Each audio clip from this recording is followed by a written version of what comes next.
Olá, o TVL Cultura está começando.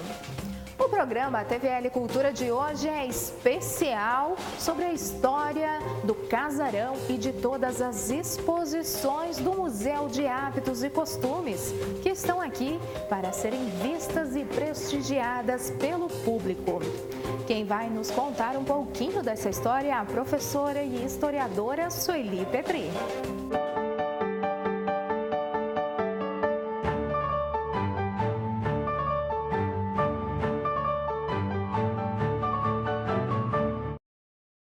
Local onde o acervo representa e traz para o presente o universo do vestir-se, costurar, brincar, morar e viver em Blumenau desde o final do século XIX, que ficará para as futuras gerações. São peças de roupa masculinas, femininas, chapéus, sapatos, bolsas, acessórios diversos. Brinquedos, objetos de uso doméstico, que individualmente ou em conjunto conduzem cada visitante a uma identificação com o universo de hábitos e costumes, ali referenciado em seus diversos contextos históricos. Nossa, quanta história e cultura em um só lugar! Uma verdadeira fonte para pesquisa e apreciação, que vamos conhecer melhor com a professora e historiadora Sueli Petri, a diretora de Patrimônio Histórico e Museológico da Fundação Cultural de Blumenau. Tudo bem, professora? Tudo bem, é um prazer estar falando um pouco mais sobre Blumenau e os nossos museus, que é como um jardim de memórias em que o visitante ele poderá passar verificando esses objetos que aqui estão, como um despertar para determinados momentos da história de cada um de nós, lembrando as avós, lembrando as nossas vidas, e essa é a função dos museus: entretenimento, lazer, cultura e, acima de tudo, trazer as lembranças de um tempo vivido e uma reflexão de como nós estamos caminhando esse novo tempo da nossa história e da evolução dos tempos.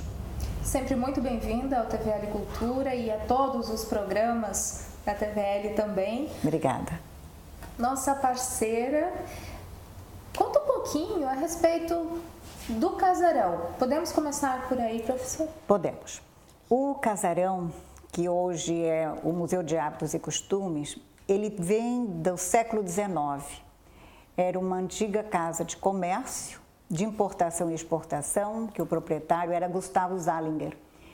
E a sua localização, bem na entrada da cidade, é muito oportuna, justamente porque nós tínhamos nos fundos, ou à frente desse casarão, o rio Itajaí-Açu, e naturalmente existia o porto de Blumenau, que tinha um movimento intenso.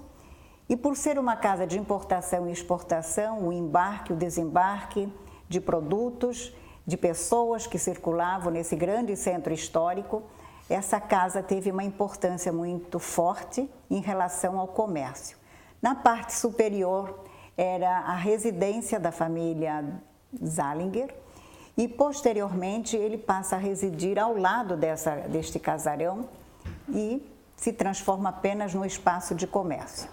Com o passar do tempo, Gustavo Zalinger veio a falecer em 1920, não deixa herdeiros, e então essa edificação ela passa para o Pedro Cristiano Feddersen, que era também comerciante, associado de Gustavo Zalinger, que dá continuidade.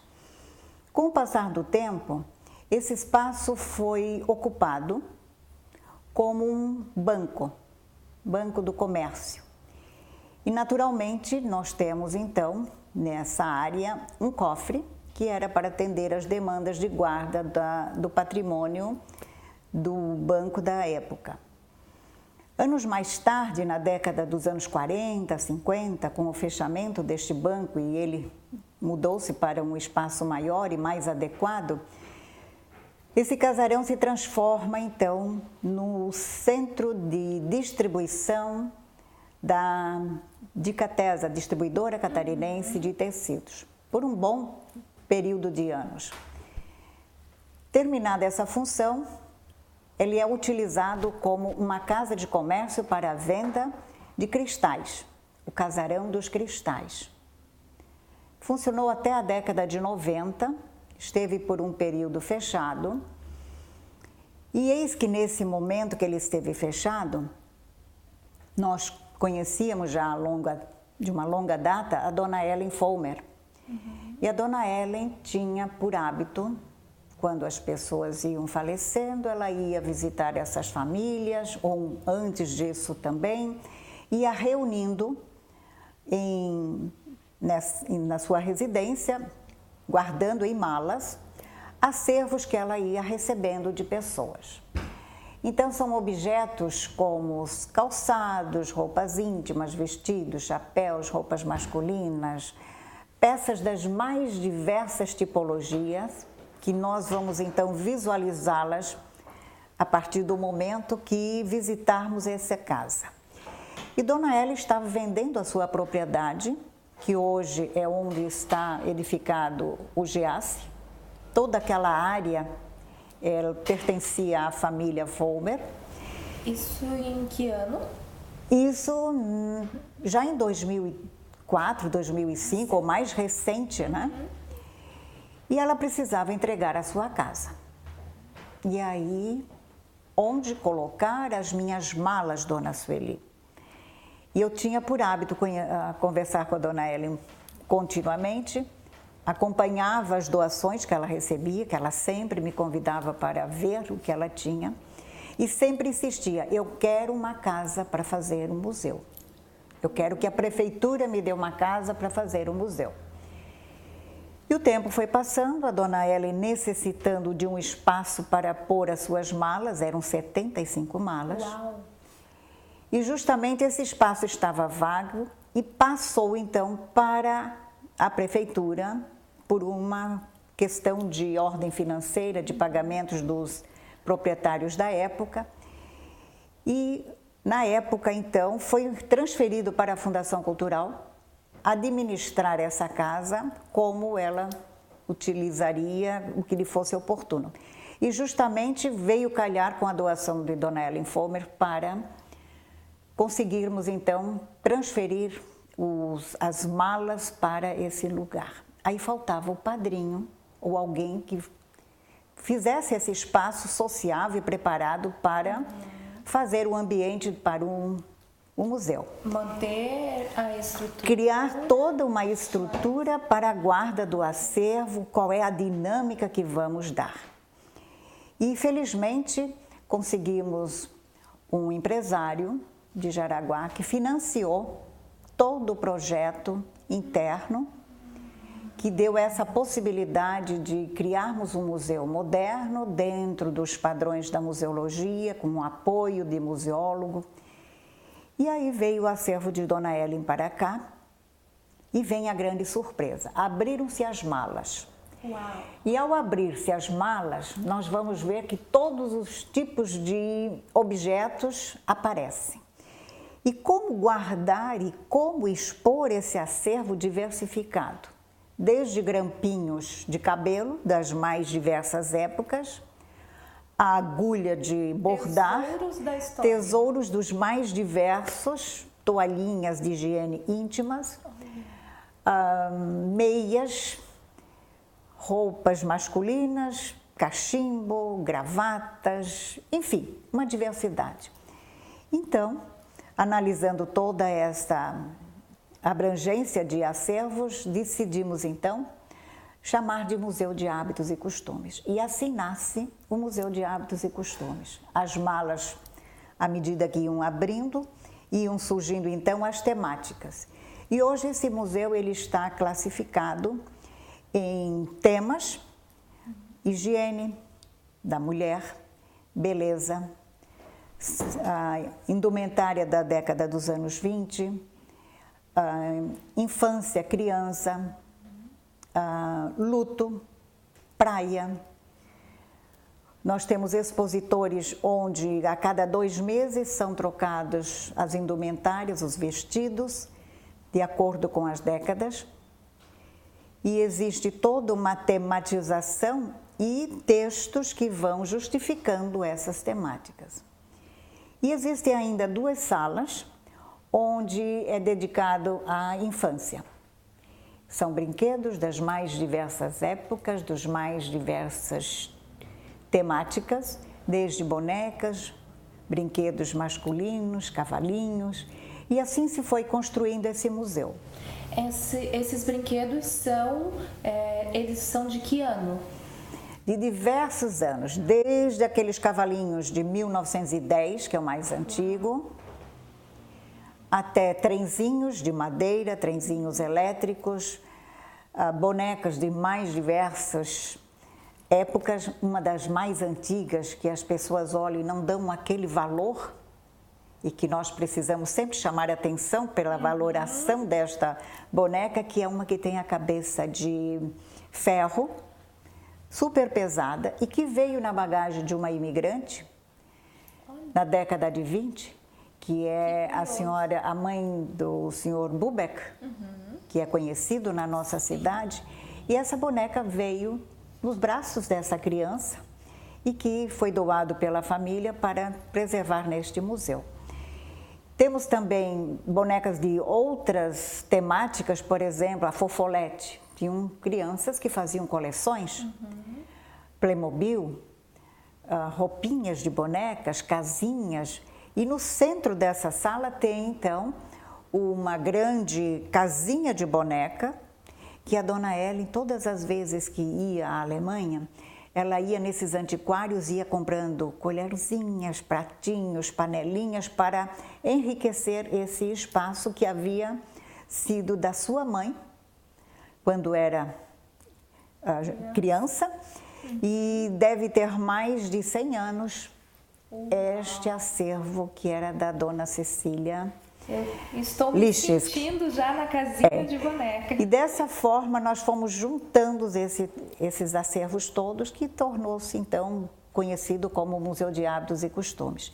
E no piso, que seria o segundo piso, ou terceiro andar, que nós chamamos o sótão, é uma área destinada para exposições temporárias. Perfeito. E nessa exposição temporárias, nós a cada 6 meses elencamos uma temática, existe toda uma pesquisa e vamos então alternando os temas. Fizemos sobre as Misses de Blumenau, sobre as festas, sobre as sociedades de atiradores, e assim vamos dinamizando o acervo, porque não basta ter esse acervo enorme, que são mais de 6.000 peças guardadas na reserva técnica, e as pessoas não têm oportunidade de conhecer. Então, alternadamente, nós vamos trocando esses acervos através de exposições temporárias. E assim, deixando as pessoas conhecendo um pouquinho mais. A gente vai agora, professor, para um breve intervalo e já vamos falar mais aí sobre as exposições. Pode ser? Pode ser. Ok. Já voltamos.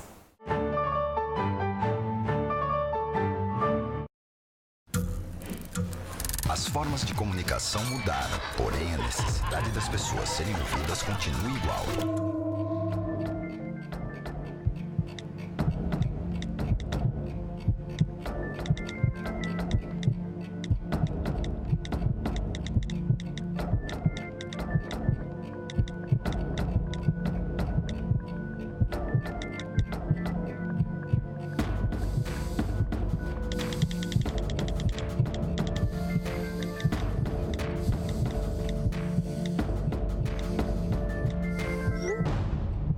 Compartilhe com o CVV aquilo que você não divide com ninguém. Valorizar a vida, é isso que o CVV faz. Ligue 141 ou acesse cvv.org.br e receba apoio emocional.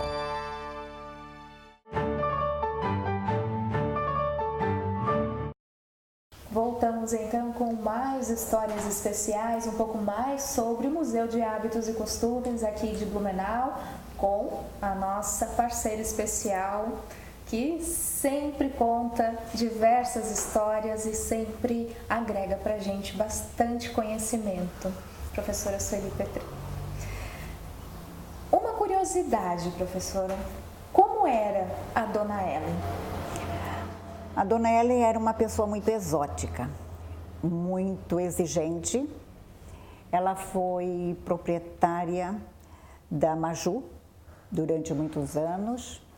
Depois ela aposentou-se, a Maju foi vendida e o passatempo, o hobby dela foi se tornando cada vez mais ativo em relação a juntar esses acervos de famílias. E a Dona Ellen tinha uma particularidade em relação a esse acervo, porque aquilo se transformou, o motivo da vida dela em cuidar desses acervos, mas de uma forma muito peculiar. Quando ela recebia a peça, ela identificava, colocava o nome da doadora, de que época que era, qual a sua utilidade, colocava nessas malas e ainda tudo guardadinho com saquinhos de pimenta. A cada 6 meses ela abria, batia para exalar o cheiro, para afastar as traças. E a Dona Ellen, quando o museu foi montado, ela veio junto. Uau! Porque ela nos controlava muito se estava tudo bem guardado, se o acervo estava sendo ventilado, se estávamos dando toda a atenção como ela tinha na sua casa. Então, ela fazia um acompanhamento muito grande e ela nos faz falta, porque com o seu falecimento, há um ano atrás, nós sentimos a ausência daquela senhora que estava ali sempre presente, perguntando, fiscalizando, para que tudo estivesse em perfeitas condições. E ela não deixava também de ser uma parceira, com recursos para que pudéssemos dar uma dinâmica ao museu. E dessa forma a Dona Ellen deixa a sua marca. E nós, para prestarmos uma homenagem a ela, quando organizou-se esse museu, nós temos um ambiente preparado exatamente com o acervo que pertenceu a ela, um acervo particular, que é bastante interessante e é uma forma de deixá-la perene nesse nosso espaço museológico que é da comunidade blumenauense.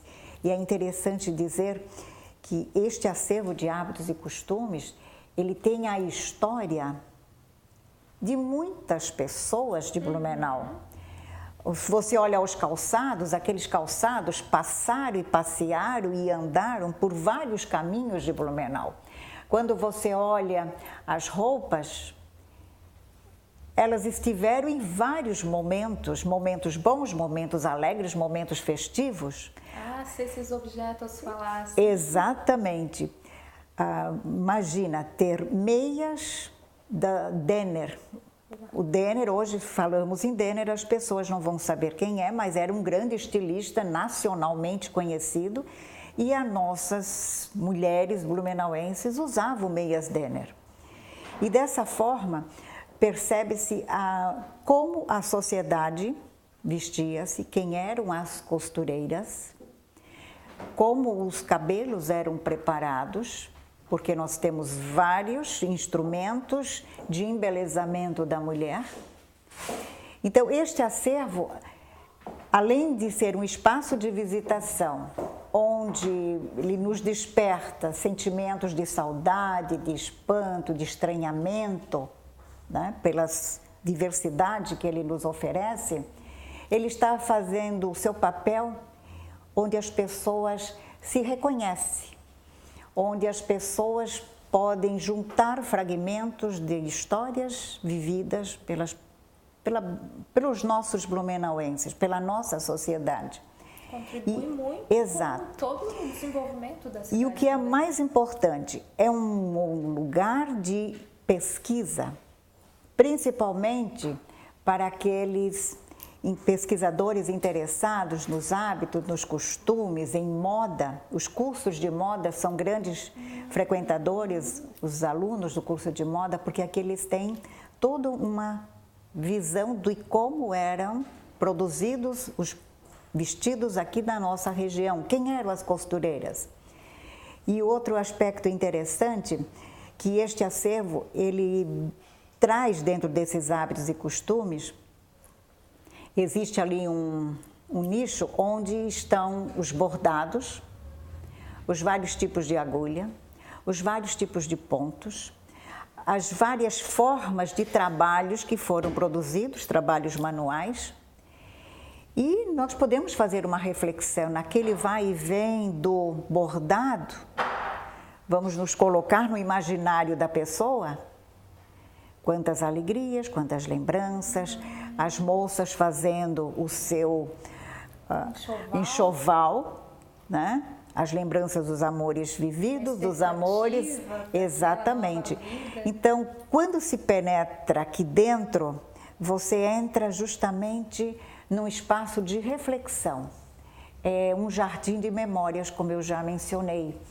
É um desafio para os nossos visitantes interpretar, refletir. Não só o adulto, mas também a criança, porque ela tem o seu lado lúdico, o seu espaço infantil nessa visitação dos ambientes que são dedicados à criança. Então, saber muito mais sobre a cidade e região. Sobre a cidade, sobre a região. E aí nós podemos crescer em falar mais sobre esse Museu de Hábitos e Costumes, contextualizando a área onde nós estamos localizados. Na entrada da cidade, o comerciante forte. Na frente existiam outras casas de comércio, ao lado outras casas de comércio. Como se justifica tantos comerciantes, cada um com sua particularidade, e tudo em função do nosso porto e o rio que trazia e levava as mercadorias e as pessoas. E o ponto de partida, de concentração, de compra era aqui. Hoje está na rua 15 de novembro, está nos bairros e assim vai se diversificando. E quando nós tínhamos aqui o banco criou o espaço de guarda do patrimônio financeiro, que era o cofre. Este cofre nós, então, de que forma trabalhamos museologicamente? Através de um espaço de colecionismo. Então, a comunidade blumenauense, que tem em suas residências coleções de lápis, coleções de tantas formas, né? De leques, de sapato, tem pessoas que têm coleções das mais diferentes formas, coleções de máquinas fotográficas, como nós já expusemos. Então, nesse espaço do cofre, ele foi ambientado para que pudéssemos expor ali uma diversidade de exposições que a comunidade pode participar. Então, é um museu... Como que faz? As pessoas vêm aqui no museu ou ligam aqui? Elas podem vir, se apresentar, ou podem ligar. Nós, então, vamos entrar em contato com essa pessoa mais diretamente. Ela pode vir conhecer o espaço, ver, porque ela tem um sentimento de pertencimento, é o seu acervo, né? Juntando todas aquelas peças ao longo dos anos.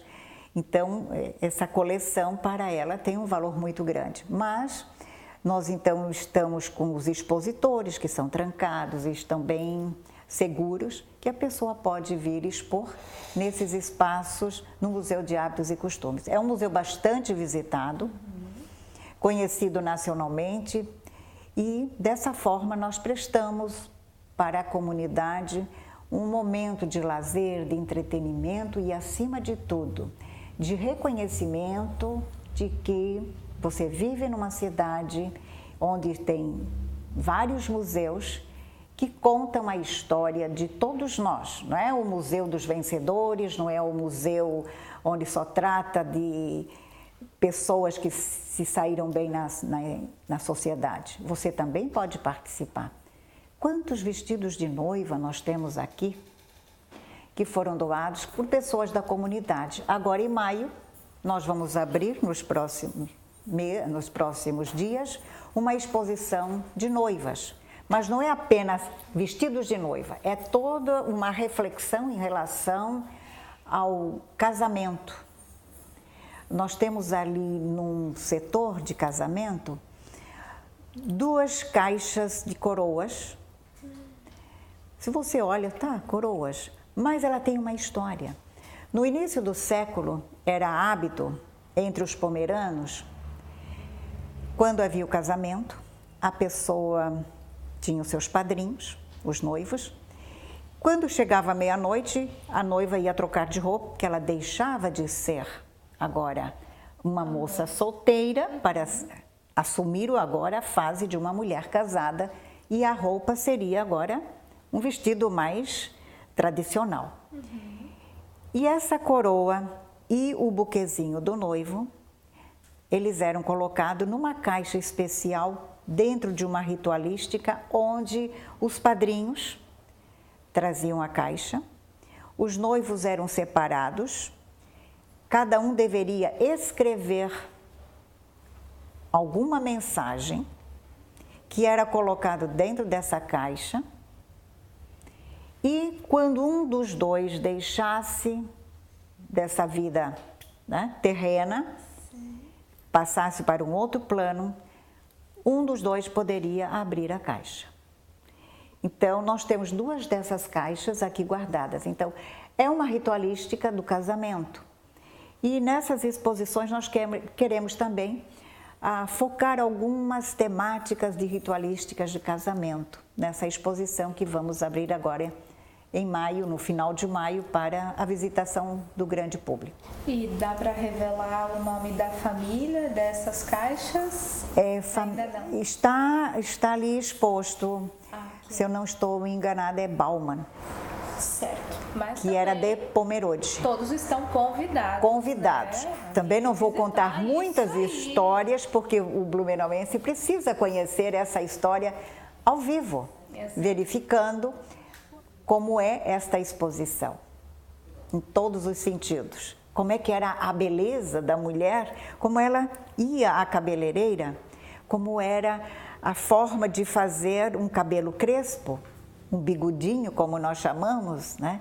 Então, ela fazia o permanente dentro de, assim, com um aparelho elétrico, todo exótico. E assim vem uma série de fatos interessantes dos usos e costumes que esse museu apresenta para os nossos visitantes e pesquisadores. O nosso tempo, infelizmente, é curto. Tem muita história ainda, muita história boa, que eu sei que a senhora ficaria aqui uma tarde toda, uma noite contando para nós, mas não vai faltar oportunidade, a gente vai voltar. Por hoje, muito obrigada pela colaboração, por todo esse aprendizado que a senhora passou para nós. Eu que agradeço a oportunidade e aproveito para externar o convite mais uma vez a você, blumenauense, a vir conhecer o Museu de Hábitos e Costumes e os demais museus da nossa cidade, os museus da Fundação Cultural, Museu da Família Colonial, Museu de Artes de Blumenau, o Cemitério de Gatos, que são espaços de visitação pública de todos nós. Dizer que Blumenau não tem atrações, não tem momentos para você ter um lazer, um entretenimento, existe sim. Basta você visitar a cidade. Sábados, domingos, os nossos museus estão abertos para sua visitação. História, cultura, sabedoria, conhecimento, vivenciar momentos. Isso não tem preço. Saber que naquela louça, naquela cama, naquele local, alguém viveu e utilizou tudo isso, como nós usamos agora outros objetos em nossas casas, que mais tarde podem também contar nossa história.